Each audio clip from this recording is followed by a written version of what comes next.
이번 주에 대구 팔공산 은혜사를 갔다 왔습니다.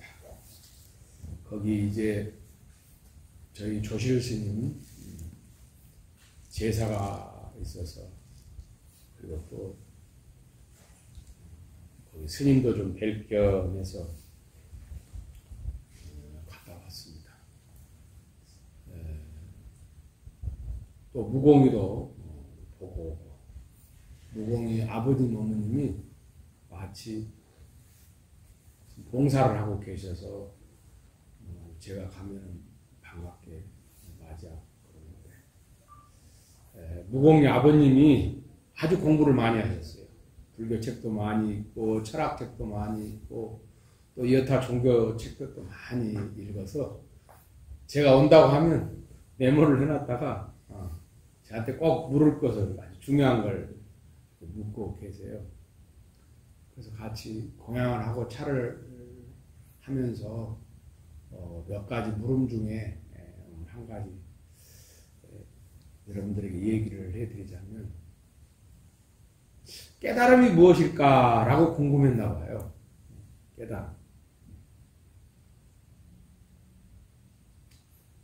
깨달음 하면 우리가 두 가지로 생각할 수가 있는데, 깨닫기만 하면 부처님처럼 마치 천지창조를 한 하나님처럼 일시에 모든 것들을 다 알아버리는, 그리고 깨닫기만 하면 통하지 않는 그런 경지에 이르는 것처럼 생각하는 경우가 있고, 또 하나는 경전상으로는 진리의 눈을 뜬다란 말도 있어요. 한 번에 뭘로 깨달아서 부처님처럼 되는 경지를 도노돈수라고 하고, 그리고 진리의 눈을 떠서 그 진리에 눈 뜬 것들이 내 마음을 평화롭게 하고 지혜롭게 만들어서 체화되어서 나아가는 것들을 점수라고 하죠. 그런데 그 단어가 굉장히 궁금했는지 스님은 어떻게 생각합니까? 하고 물어서 저는 한 번 깨달아서 몰록 세상을 아는 것보다도 작은 깨달음을 알아서 점점 큰 깨달음으로 가는 그런 깨달음들을 생각하고 있습니다. 이걸 경전상으로는 이제 깨달음을 본다 해서 시각, 깨달을 각자, 볼 시자, 시각, 그리고 깨달음이 점점 깊어져 가는 것, 이걸 본각이라고 해요. 본각, 본래 본자에다 깨달을 각자. 그리고 깨달으면 아주 그 마지막 경지에 이르는 거,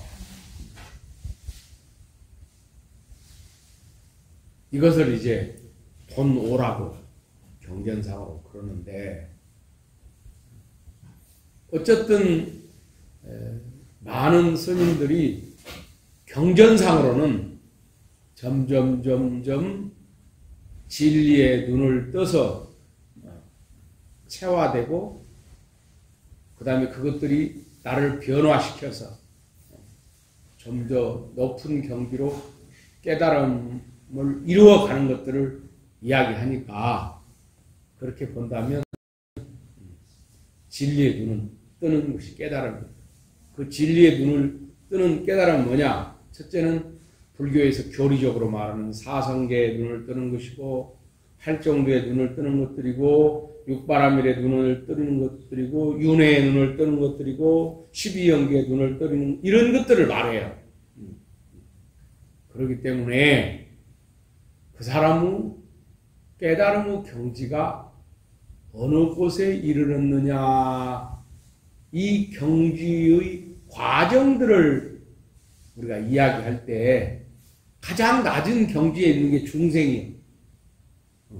그리고 중생이 부처님 공부를 조금 더 많이 듣고 공부해 나간 것이 성문이고, 그 다음에 부처님 공부를 많이 하고 부처님 말씀을 많이 듣고 가만히 그것을 유추해 보니까 아, 이렇게 인연으로 연기되어져 알구나 하고 아는 것이 연각이고, 그리고 이제 깨달음의 경지가 좀 더 많아져 가는 것을 보살이고, 그 다음에 부처님 경지 가까이 가는 것을 최상승이라고 해요. 우리가 성문영각 보살지 구하마니 오직오직 최상승을 구하고자 하는 내용이 나오잖아요. 제가 이제 그 내용을 설명을 드렸더니 우리 중생들이 수행을 통해서 부처님의 경지에 가는 과정에 있어서는 참 맞는 말씀인데, 왜 성철큰 스님은 그냥 한 번에 뭘로 깨달으면 다 깨닫는 경지를 설명하셔가지고 우리를 어렵게 만들었는지 모르겠다고 이제 그런 이야기를 해서 제가 이제 그런 이야기를 했습니다. 인간으로 태어난 이상, 인간은 눈을 가지고 이 세상 살잖아요. 그러니까 인간의 업을 갖고 인간의 눈을 가지고 세상을 바라보고 살다 보니까 인간의 제한된 속성이 있어서 업을 짓기도 하고 선업을 쌓기도 하고 악업을 쌓기도 하고 살아간단 말이에요. 그래서 인간이 좀 더 선업을 쌓아서 단계 올라가는 것들이 깨달음의 단계로 가는 거예요. 그래서 깨달음은 완벽함이란 본래가 없는 것이고 완벽함을 향해서 가는 거예요. 깨달음은 곧 완벽함을 위해서 가는 것이지, 완벽함을 한 번에 깨닫는 것, 이것은 보통 어려운 게 아니다. 그래서 우리가 기도하고 공부하고 수행하고 현재의 삶들을 살아가는 것은 점점 깨달음의 경지로 가는 과정이에요. 그러다 보니까 우리는 끝없이 살다 보면 참회도 해야 되고 칭찬도 해야 되고 격려도 해야 되고 찬탄도 해야 되고 스스로 성찰도 해야 되고,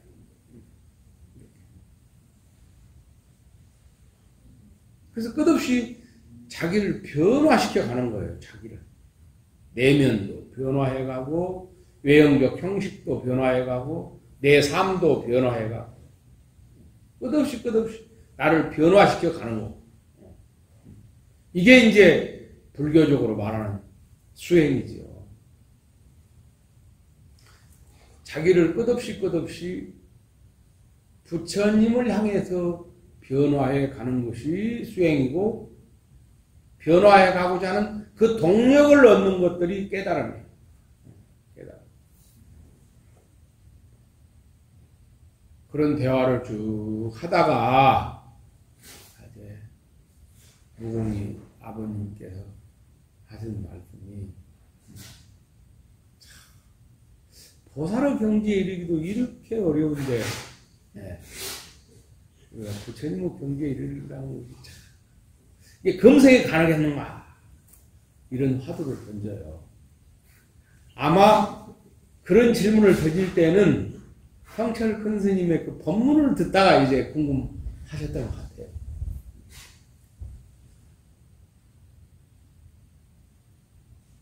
그러니까 우리는 끝없이 자기를 변화해 가야 됩니다. 끝없이. 부족한 것을 변화해 가야 돼. 그리고 또 내 스스로 이런 부분은 알찬데 이런 부분은 부족하고 이런 부분은 잘 나가는데 이런 부분은 또 채워야 하고 끝없이 자기를 변화시켜 가야 돼.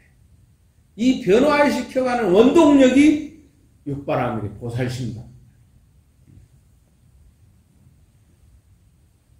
그래서 그걸 큰 단어로 줄여서 말하면 내가 거듭 지혜로워져 가는 거예요. 거듭 지혜로운 삶으로 가는 거예요. 거듭 기쁨으로 삶으로 가는 거예요. 거듭 칭찬과 환희의 삶으로 가는 거예요. 종종 기쁨, 칭찬, 환희 모습으로 가는 것들이 착각할 때가 있어요.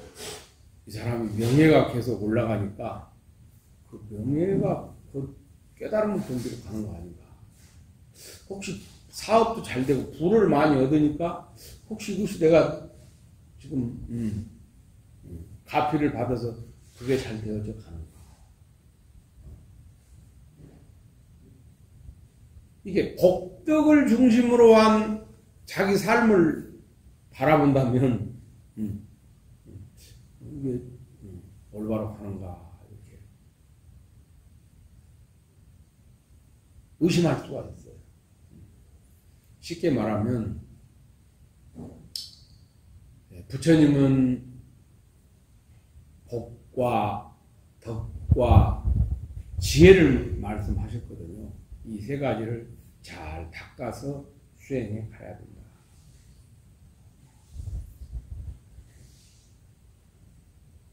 저 역시도 마찬가지예요. 내가 중이 됐는데 본래는 내가 중이 아니었잖아요. 금생에 태어날 때는 중이 아니었잖아요. 근데 중이 됐어. 그리고 또 중으로서 일생을 살아오면서 얻었던 지위와 명예와 화려한 이력을 얻었을 거예요. 근데 이게 수행을 잘한 것은 아니에요. 이게 본래 내가 아무것도 없는 상태에서 그 마음에 지혜가 거듭 되어져서 내 본래의 마음 자기가 부처님 전에 가까이 가야지. 이 중노릇만 잘해서 중의 지위가 높아지고 명예가 얻어진다고 해서 수행을 잘하는 게 아니라.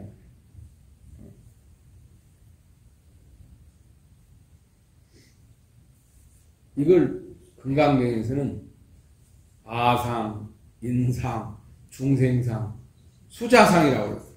이건 별로 너에게 도움이 안 되고 네 삶에 장애가 된다. 쉽게 말하면 명예를 얻으면 명예 또한 나에게 장애가 될 것이고 또 복을 땄으면 복 또한 나에게 장애가 될 것이고 또한 권력을 얻었으면 권력 또한 장애가 될 것이고 그래서 본래에 태어난 그 모습을 불교적인 용어로는 부모 미생전에 부모님 전에 막 태어난 그 모습에서 네 스스로의 지혜로운 삶을 알차게 가꾸는 것이 본래 너의 주체지. 이거 다 다른 것들은 다 가식이다. 가식이다. 그런데 우리는 그런 가식들이 난 줄 착각하고 그걸 잃어버리면 내가 곧 무너지는 걸로 알고 있는 것이 우리들의 잘못된 삶이다 해서 이것을 반야신경에서는 전도몽상 이렇게 이야기해요. 전도몽상. 제가 왜 이 이야기를 장황하게 꺼냈느냐 하면 저 역시도 지방에 내려가 보니까 무공이가 주지 생활 아주 잘하고 있어요. 절 관리도 잘하고 하고 있고, 또 어머님, 아버님이 뭐 절에 와서 봉사를 열심히 해주니까. 또 상자 절에 가보니까 그 상자도 그냥 절을 관리를 예쁘게 잘 해놓고 있는 거예요. 아, 내가 저 나이 때 나는 저처럼 저렇게 잘 살았나? 돌이켜 보니까 잘 살았다고 생각하는데 그렇게 썩 나 자신의 내면을 위해서는 깊이 성찰이 안 된 거예요. 도리어 더 여기 와서 제가 더 내면을 성찰하게 되고 더 편안함을 얻은 것 같고 더 스스로 안정을 얻은 것 같아요. 밖의 화려함, 이건 자기 스스로를 행복하게 하는 주체가 아니야. 주체가 아니야.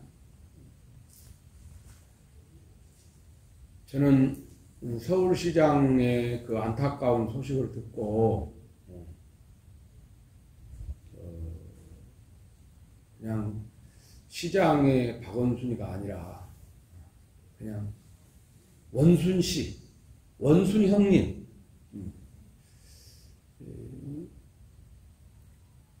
그 모습, 그 원순 형님, 박원순 씨 그 내면에서 나오는 시장의 역할, 그 내면에서 나오는 시민을 위한 정신, 그 내면에서 나오는 그 약자들을 생각하는 마음, 또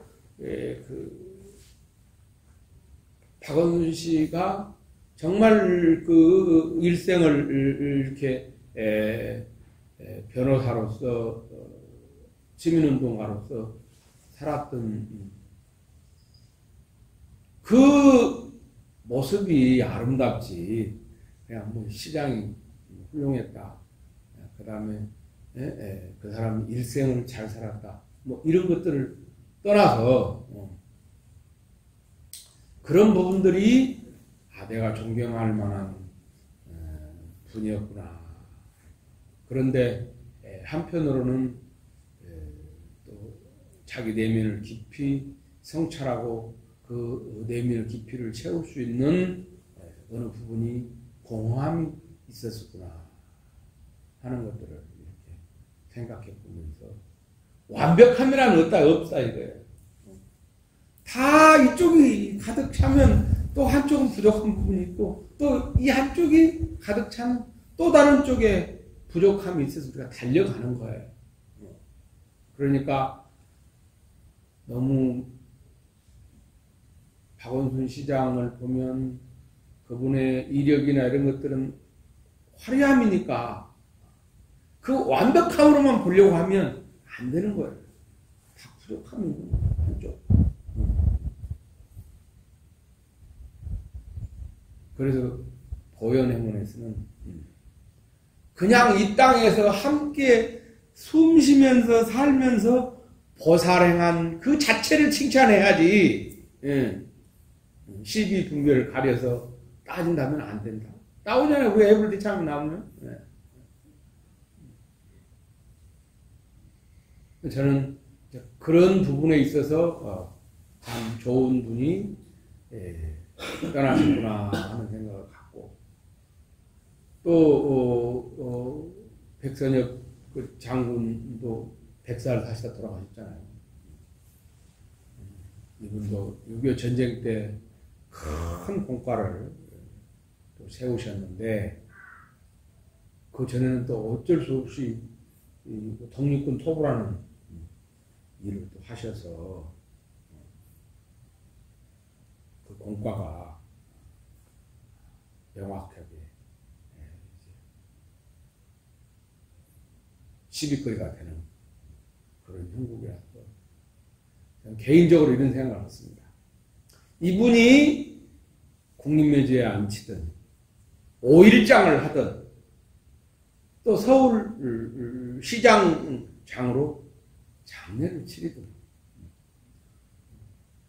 혹시 묘비를 만들거나 혹시 이 사람들의 일대기를 정리한다면 그 일대기에다 묘비에다 다 정리해둬야 돼. 이건 어쩔 수 없이 독립군을 토벌 해야 했고 또 전쟁이 나서 이런 공과를 세웠고 그래서 이렇게 또 사시다가 또 가시다. 이분은 정말 이렇게 시민운동을 통해서 열정적으로 살고 또 신앙을 하시다.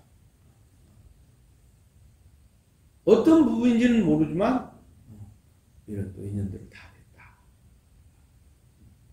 이런 것들을 그냥 그 자체로 정리해서 놓아두는 것도 훗날 평가와 기준이 되지 않겠나 하는 생각이 들어서 우리는 너무 시비 옳고 그름을 따지려고 하다 보니까 편도 가려지게 되고 또 완벽함을 추구하려고 하면 이 세상에 완벽함이 어디가 있어요? 부처님, 예수님도 완벽함이라 하지만 당시에 비난을 받고 모욕을 받고 당시에 또 소란스러운 역사도 있는데 이 땅의 굴곡진 역사 속에 사는 삶에 완벽함 갖기란 대단히 어려운 거예요. 보살님도 안 돼. 문수보살, 보현보살, 관세음보살이 이 땅에 우리처럼 똑같이 살아도 과연 완벽함을 갖출 수 있을까?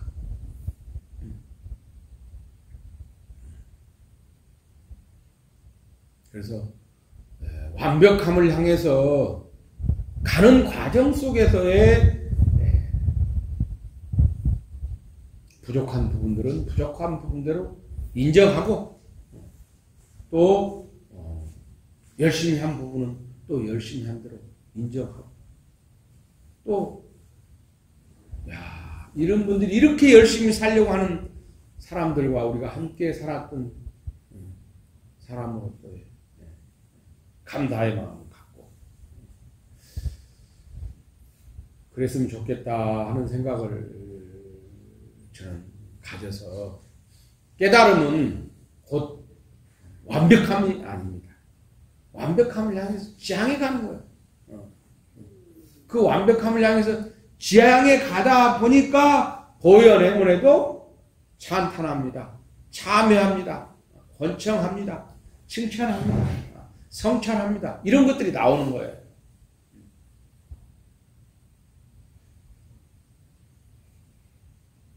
그래서 우리는 모든 이들에게 완벽함을 바라서는 안 될 것이고 내가 완벽하면 안 되는데 어떻게 완벽함을 바라요? 완벽함을 향해서 한 걸음 한 걸음 가는 것들이고 또 누구보다도 더 그런 분야에서는 열정적으로 살아오셨고 또 앞서서 헌신해온 이런 분들에게는 저는 참 감사할 일이다. 저는 이제 군대도 제가 3년 근무를 했어요. 그리고 또 박원순 시장님하고도 인연이 오래전에 있어서 스님들한테 제가 강의도 부탁을 드려서 경주까지 가서 또 강의를 하셨어요. 서울은 뭐 당연히 강의를 하셨고 그리고 또